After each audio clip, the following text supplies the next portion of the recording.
ও আমার একটা হৃৎপিণ্ড, সেটাই আল্লাহ নিয়ে গেছে। পরশুদিন বলছে, বাবা আমার একটা বরকা কিনে দাও। আমার স্যান্ডেলটা দেখেন 3 বছর পুরাতন ছেঁড়া, কিন্তু আমি আমার স্যান্ডেলটা পাল্টাই না, সেলাই করে নেই, কিন্তু আমার বাচ্চাদেরকে আমি কষ্ট পেতে দেই না। শুধু একবার বলছে, বাবা লেচে খাবো। আমার মেয়ের মোবাইলে আমার না হলে 500 ছবি আছে।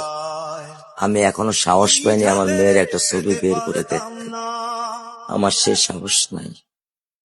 আমি সেই সাহস হারাই ফেলছি, কারণ ও আমার ছিল হৃৎপিণ্ড। ওর জীবনে এমন কোন চাওয়া নাই যেটা আমি পূরণ করি নাই। পরশুদিন বলছে, বাবা আমার একটা বরকা কিনে দাও। আমার চাচতো ভাই বললো, ভাই ইসলামপুর থেকে 300-400 টাকা পাওয়া যায়। আমি সাথে সাথে মিনি মার্কেট থেকে আমি 1000 টাকা দিয়ে আমার মেয়েকে বরকা এনে দিচ্ছি। আমি দরিদ্র, ভাঙা বাসায় থাকি, কিন্তু আমার সন্তানদেরকে আমি কখনোই দারিদ্রতা স্বাদ পেতে দেইনি। দারিদ্রতা স্বাদ পেতে দেইনি। আমার বড় মেয়েকে এখন আমি সেলোরার থেকে জামা কিনে দিই।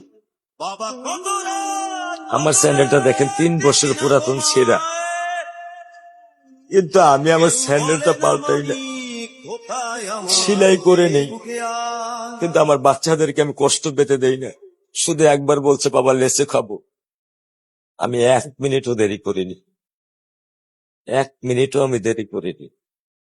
ও আমার একটা হৃৎপিণ্ড, সেটাই আল্লাহ নিয়ে গেছে। আলহামদুলিল্লাহ, শুকরিয়া, আল্লাহ দিছে, আল্লাহ নিয়ে গেছে।